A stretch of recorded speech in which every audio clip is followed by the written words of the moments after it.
की अब बात करते हैं मध्य प्रदेश की, जहां क्राइम पर कंट्रोल को लेकर चर्चा है।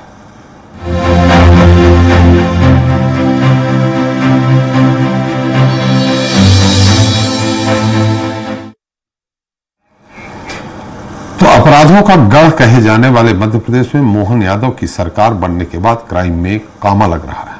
प्रदेश में महिला अपराध से लेकर लूट, हत्या, डकैती और बच्चों के खिलाफ होने वाले अपराधों समेत हर तरह के अपराधों में कमी आई है। ये हम नहीं कह रहे, बल्कि स्टेट क्राइम ब्यूरो के ताजा आंकड़े बता रहे हैं। SCRB की रिपोर्ट के मुताबिक प्रदेश में पिछले 7 महीने में सभी संगीन अपराधों के मामले घटे हैं। वहीं अनुसूचित जाति, अनुसूचित जनजाति के खिलाफ होने वाले अपराधों में भी कमी देखने को मिली है। इस पर चर्चा करेंगे, लेकिन पहले देख लेते हैं हमारी ये रिपोर्ट। MP में मोहन राज में घटे अपराध, 7 महीनों में कम हुआ क्राइम का ग्राफ। जी हां, अपराधों का गढ़ बनते जा रहे मध्य प्रदेश में मोहन यादव की सरकार बनने के बाद अपराधियों की कमर टूटने लगी है और क्राइम का ग्राफ लगातार गिरता जा रहा है। मोहन राज में महिला अपराध से लेकर लूट, हत्या, डकैती और बच्चों के खिलाफ होने वाले अपराधों समेत हर तरह के अपराधों में कमी आई है, जिसकी तस्दीक स्टेट क्राइम ब्यूरो के ताजा आंकड़े भी करते हैं। साल 2023 के मुकाबले 2024 के 7 महीनों में कुल अपराध 3.53% घटे हैं। 2023 में जनवरी से जुलाई तक प्रदेश में 1,89,178 अपराध घटित हुए थे, जबकि इस साल 1,82,714 अपराध घटित हुए, जो पिछले साल से 6,464 कम है। सबसे ज्यादा 51.56% की कमी डकैती जैसे गंभीर अपराध में आई। महिलाओं से संबंधित अपराधों की बात करें तो इनमें 7.91% की कमी आई है।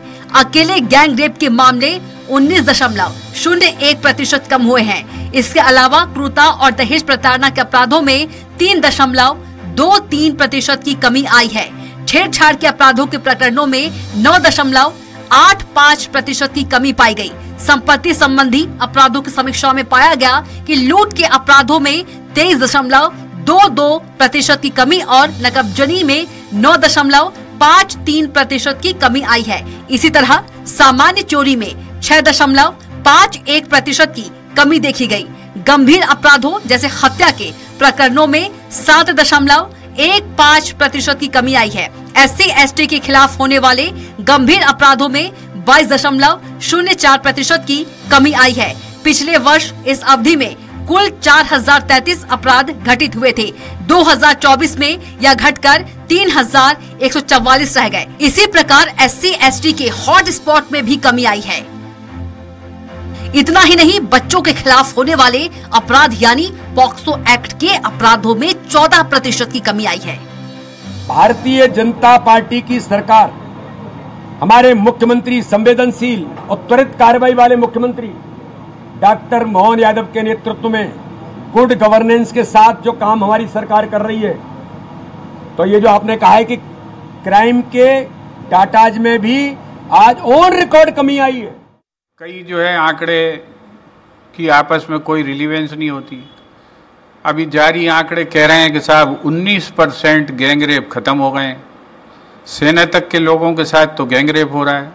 वर्दी की इज्जत नहीं कर रही है।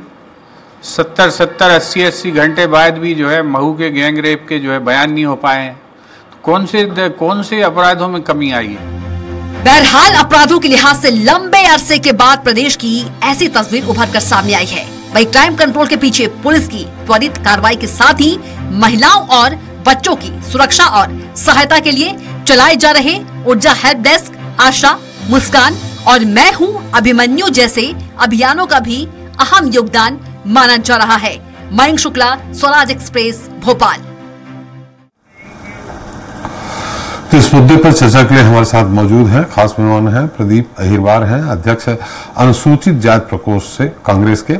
अजय सिंह यादव जी हैं, बीजेपी नेता हैं, और अजय त्रिपाठी एक बार फिर हमारे साथ हैं, एग्जीक्यूटिव ट्रेडर। अहिरवार जी क्या कहेंगे? थोड़ा मतलब पक्ष विपक्ष की बात अलग होती, विपक्ष में हैं आप, लेकिन जो आंकड़े बता रहे हैं ये हम आंकड़े नहीं कर रहे हैं, ये बीजेपी ने अपनी तरफ से आंकड़े ये नहीं दिए हैं, ये SCRB की रिपोर्ट कह रही है। इन स्थितियों को लेकर क्या प्रतिक्रिया है आपकी? अहिरबार जी।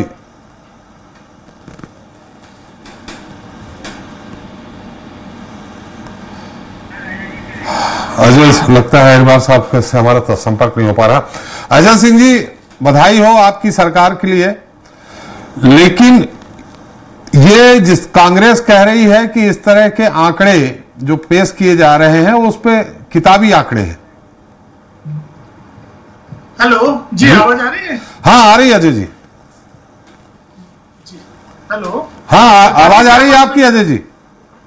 जी जी, देखिए जिस तरह से आज एससीआरबी के आंकड़े आए हैं, ये निश्चित ही बताता है कि डॉक्टर मोहन यादव जी ने जिस तरह से एक बुलंद इकबाल के साथ प्रदेश में सरकार चलाई है और यह अपराधियों के हौसले ध्वस्त किए गए। न अपराधियों के लिए जगह है, न उनके हौसलों के लिए। और अगर कांग्रेस पार्टी जो इन आंकड़ों को झूठा या गलत बताती है, आप अगर देखें तो पिछले 10-15 साल से कांग्रेस पार्टी यही एससीआरबी और यही एनसीआरबी के आंकड़ों को कोट करते हुए प्रदेश में बढ़ते हुए अपराधों की बात करती थी। तो उस समय उन आंकड़ों को सही बताएं और अभी गलत ठहराएं, ये एक तरफा नहीं हो सकती ये बात। दूसरी तरफ आज जिस तरह अजय जी वो एनसीआरबी के आंकड़े पे बताते थे, एससीआरबी के आंकड़े पे नहीं। देखिए त्रिपाठी जी, एससीआरबी के आंकड़े ही जाते हैं तो वो एनसीआरबी जारी करती है। एनसीआरबी का अलग से कोई और सोर्स नहीं होता है, स्टेट गवर्नमेंट के सोर्स से ही एनसीआरबी का आंकड़ा बनता है। इसीलिए कांग्रेस पार्टी जब इन आंकड़ों को सही ठहराती थी, अब कांग्रेस पार्टी सवाल उठा रही है। ऐसा लग रहा है कि कांग्रेस के नेता बहुत परेशान है कि प्रदेश में अपराध क्यों कम हो रहे हैं, क्यों प्रदेश में अपराधी छोड़ के भाग रहे हैं। और दूसरी बात, कांग्रेस के नेताओं की कार्यशैली देखिए। आज जब हम इस मुद्दे पर चर्चा कर रहे हैं, आज ही के दिन मध्य प्रदेश के जोबट में कांग्रेस विधायक का पुत्र एक बहन को इतना प्रताड़ित करता है कि उसको आत्महत्या जैसा कदम उठाना पड़ता है। लेकिन कांग्रेस के नेता अपने ऐसे नेताओं के ऊपर कार्रवाई की बात नहीं करते हैं। आज छतरपुर में इनकी एक विधायक है, उनके भाई मारपीट करते हैं, दबंगाई करते हैं, लेकिन कांग्रेस के नेता ऐसे अपराधियों के ऊपर कार्रवाई की बात नहीं करते हैं। कांग्रेस के नेता तो जब छतरपुर में भारतीय जनता पार्टी सरकार अपराधियों के मकान ध्वस्त करती है, कार्रवाई करती है, तो उन्हें बचाने के लिए उनके साथ खड़ी हो जाती है। ये कांग्रेस पार्टी का दोहरा चरित्र है। मध्य प्रदेश में चाहे कांग्रेस के नेता अपराधियों का कितना भी संरक्षण कर ले, डॉक्टर मोहन यादव जी की सरकार में अपराधियों के लिए जीरो टॉलरेंस की नीति है और रहेगी, और ये अपराधों में गिरावट लगातार जारी रहेगी। चलिए, हमारे साथ प्रदीप जी हैं। प्रदीप जी, मेरी आवाज आ रही है आपको? प्रदीप जी, मेरी आवाज आ रही? आपकी आवाज आ रही है जी, लेकिन विपक्ष में हैं आप, मेरी आवाज नहीं सुनेंगे, देर देर से सुनेंगे तो कैसे आवाज उठाएंगे आप? देखिए, इस प्रदेश में जो सरकार है, नहीं, मैं आपसे सवाल अभी नहीं किया मैंने। सवाल ये कह रहे हैं कि एससीआरबी के जो आंकड़े हैं, जैसा अजय जी ने भी कहा कि वाकई में एससीआरबी के जो आंकड़े जाते हैं वही एनसीआरबी आंकड़े जारी करती है। एससीआरबी के आंकड़े ये बता रहे हैं कि हर तरह के अपराधों में कमी आई है। क्या सरकार को आप बधाई नहीं देंगे? देखिए, मैं आपसे कहना चाह रहा हूं, जो आज आंकड़े आए हैं वो आंकड़े इतने झूठे और इतने फर्जी हैं कि आप इसकी बात इसकी कल्पना इस बात से कर सकते हैं कि ऐसों में पांचों ताजा उदाहरण आपको दे सकता हूं जहां अपराध हो चुका है और अपराध रजिस्टर्ड नहीं हुआ है, एफआईआर रजिस्टर्ड नहीं हुई है। आप देखिए, परसों के दिन पूरे अखबार में, पूरे इलेक्ट्रॉनिक मीडिया में आया कि एक बच्ची नरसिंहपुर की जिसकी हत्या हो जाती है, उसके परिवार के लोग, उसके माँ बाप रोते हैं कि हमारी बच्ची खत्म हो गई है, उसकी हत्या कर दी गई है, उसकी एफआईआर कर लो। पुलिस एफआईआर नहीं कर रही, आज 3 दिन हो गए हैं। और अभी आपको सिंगरौली का एक ताजा वीडियो आया है पिछले फरवरी का, जब फरवरी की घटना घटी और पुलिस वाला, इनकी भारतीय जनता पार्टी का नेता वहां पर पार्षद प्रतिनिधि थाने में जाकर ये कहता है कि तेरी वर्दी उतार दूंगा। ऐसे ऐसे वीडियो आते हैं। कटनी का वीडियो जहां एक नाबालिग बच्चे को और उसकी दादी को किस तरीके से इनकी पुलिस क्रूरता से मारती है। ऐसी कई घटनाएं जहां पर घटना घटित हो जाती है और उसकी एफआईआर नहीं होती। मोहन यादव जी पर्ची के हमारे जो मुख्यमंत्री हैं इस मध्य प्रदेश के, वो कितना ही प्रयास कर ले, लेकिन मध्य प्रदेश में दलितों के ऊपर जो घटनाएं घट रही हैं वो लगातार उनमें वृद्धि हो रही है। अनुसूचित जाति जनजाति वर्ग पर जो घटनाएं घट रही है उन पर लगातार वृद्धि हो रही है। और हमारे अजय भाई इस बात को भूल जाते हैं कि इस मध्य प्रदेश में उज्जैन में हमारे प्रदीप जी आपने कहा दलितों के ऊपर वृद्धि हुई है। जो एससीआरबी के आंकड़े हैं उसमें 22.04% की कमी आई है दलितों के प्रति अपराध में। मैं आपसे त्रिपाठी जी, ये आंकड़े ऐसे हैं जो अभी रजिस्टर्ड एफआईआर नहीं होती, उनको भगा दिया जाता है थाने से अपमानित करके जी। नरसिंहपुर में उस बच्ची की माँ बाप जब उसकी गुमशुदगी की रिपोर्ट दर्ज कराने जाते हैं तो पुलिस के अधिकारी एएसआई और हवलदार उस बच्ची के माँ बाप को जाति सूचक गाली देकर भगाते हैं। एसपी साहब ने उसको परसों ही उन दोनों पुलिस कर्मियों को सस्पेंड किया है। उज्जैन के अंदर किस तरीके से एक महिला के साथ सामूहिक दुष्कर्म होता है, जब हमारे मुख्यमंत्री उज्जैन के अंदर रहते हैं सबसे व्यस्तम चौराहे पर। सामूहिक नहीं है, वो इंडिविजुअल है।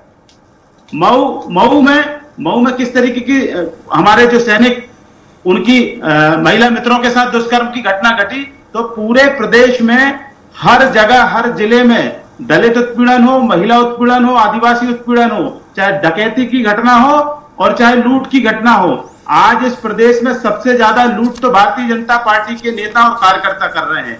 जो जमीनें अनुसूचित जाति और जनजाति वर्ग को दिग्विजय सिंह जी की सरकार में उनके जीवन यापन के लिए बटी थी, आवंटित हुई थी, उन जमीनों पर भारतीय जनता पार्टी के छोटे कार्यकर्ता, बड़े कार्यकर्ता, विधायक, नेता भी हैं। आपको मैं कहूं, आपकी पार्टी नेताओं ने और आदिवासियों के जीवन को इतना बुरा बना दिया है। अभी सामाजिक परिवेश पे बात नहीं हो रही है प्रदीप जी, बात इस बात की हो रही है कि एससीआरबी के आंकड़े, आपने डकैती की बात की, 50%, 51% की कमी आई है। जो लूट हो रही है ना, जो लूट, जमीनों की लूट, हमारे एससी एसटी वर्गों की जमीनों की लूट इनकी पार्टी के लोगों द्वारा हो रही है, उनकी एफआईआर तक नहीं हो रही है। और हर जगह यही हाल है, यही मामला। आप पूरे प्रदेश में चले जाइए, एससी एसटी के लोगों के ऊपर जब अन्याय अत्याचार होता है तो उनकी एफआईआर लिखी नहीं जाती। वो तो सोशल मीडिया का जमाना है, तो सोशल मीडिया के कारण भारतीय जनता पार्टी और उनकी पुलिस को एफआईआर करनी पड़ती है। नहीं तो मुख्यमंत्री जी के यहां से, चूंकि उनके पास गृह विभाग भी है और सीधा आदेश है एसपी साहब को कि एफआईआर नहीं करनी है, मामले को जैसे तैसे करके, मामले को समझौता करके निपटारा करना है, एफआईआर नहीं करनी है। ये बहुत अच्छे से जानते हैं यादव जी। चलिए यादव जी से अब पूछ लेते हैं और एक बार हम आपसे जानना चाहेंगे, आपने खुद कहा कि सोशल मीडिया का जमाना है, तो 2-4 उदाहरण आप देंगे जहां जिसकी एफआईआर नहीं लिखी जा रही हो। हम आपके पास आते हैं अजय त्रिपाठी जी से, हम एक इस पूरे मुद्दे पे ये जो आंकड़े जारी हुए हैं उसकी टिप्पणी ले लेते हैं। अजय जी। नहीं, देखिए एससीआरबी के आंकड़े पूरी तरह नहीं झुटलाए जा सकते स्वाभाविक रूप से, क्योंकि जैसा यही आंकड़े बाद में जब एनसीआरबी को जाते हैं और कंपाइल्ड रिपोर्ट बनती है उसके बाद ये जारी होते हैं, और यही आंकड़े जो नेशनल सैंपल सर्वे होता है उसमें यूज होते हैं। वो आंकड़े एक बार कलेक्ट होते हैं, वही सब जगह यूज होते हैं।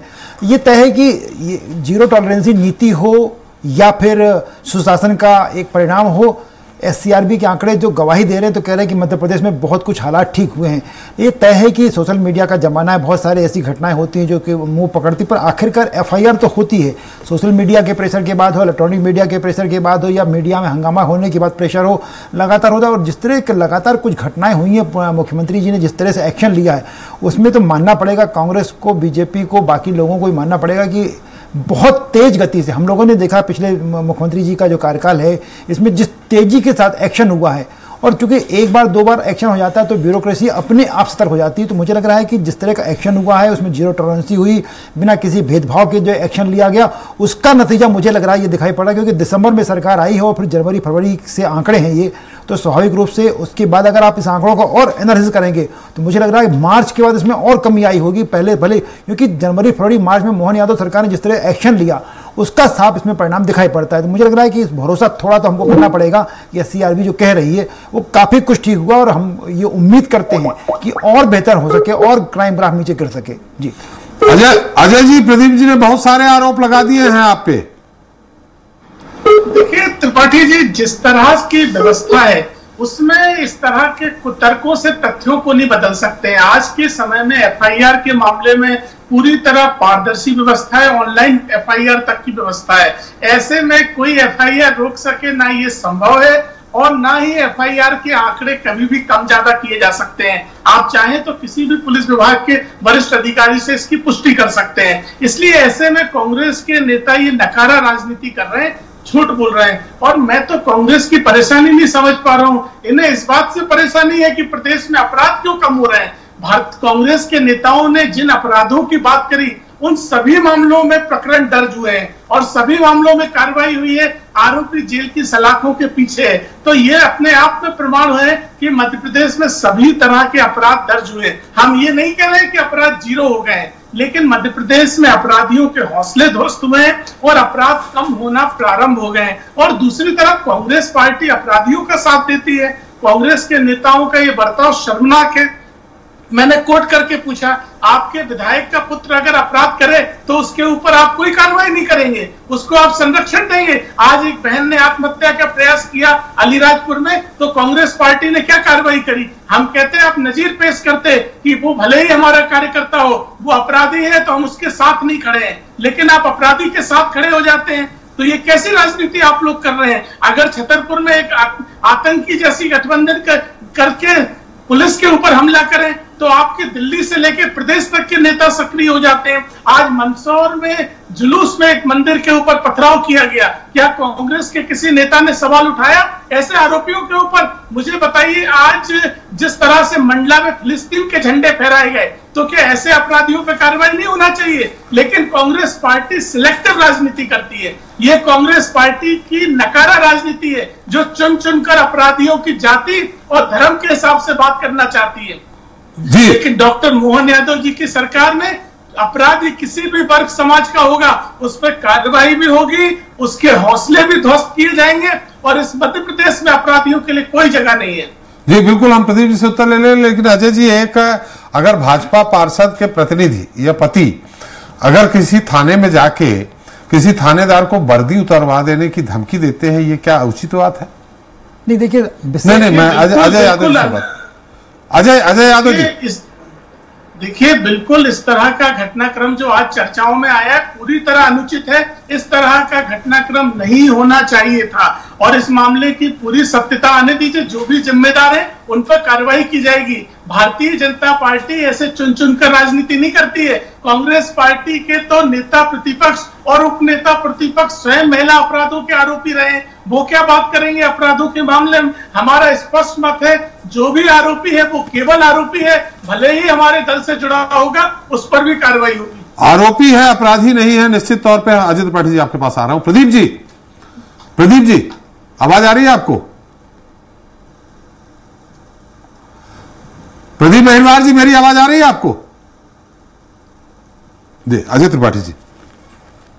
नहीं देखिए, वो जो बात कर रहे थे कि जो जैसे आपने जिस घटना का जिक्र किया, इसमें एफआईआर तो तब होगी जब कोई कंप्लेंट करने जाएगा। सवाल वही जो बात अजय यादव जी कह रहे थे कि बहुत सारी व्यवस्थाएं सरकार ने की है, लगातार ऑनलाइन एफआईआर होने लगी हो और एफआईआर में फेरबदल नहीं हो सकता, क्योंकि पहले अलग विषय था कि टीआई ने कुछ लिख लिया, फिर एसपी साहब आए तो उन्होंने कुछ करवा दिया, सीएसपी साहब ने उसको चेंज करा दिया, फिर उसमें धाराएं हटा दी गई। अब सब कुछ ऑनलाइन होता है और ऑनलाइन होने के साथ वो एससीआरबी और एनसीआरबी का जो डाटा है उसमें भी शो होता है, उनके सॉफ्टवेयर में शो होता है। इसलिए आप बदलने की गुंजाइश बहुत कम रह जाती है अगर आपको कुछ चेंज करना संभव नहीं है। दूसरी जो बात, इस तरह की घटनाएं हो रही है उसमें अगर वो जो भी जिनकी थाने में वर्दी उतरवाने की धमकी दी गई, उसमें अभी तक मेरे ख्याल से किसी की तरफ से कोई एप्लीकेशन नहीं आई। और अब तो इतनी व्यवस्था कर दी गई कि अगर कोई थर्ड पर्सन भी जाना चाहता है कोर्ट में या थाने में, ये वीडियो वायरल हुआ है, उसमें अब पुलिस वाले क्या एप्लीकेशन देंगे?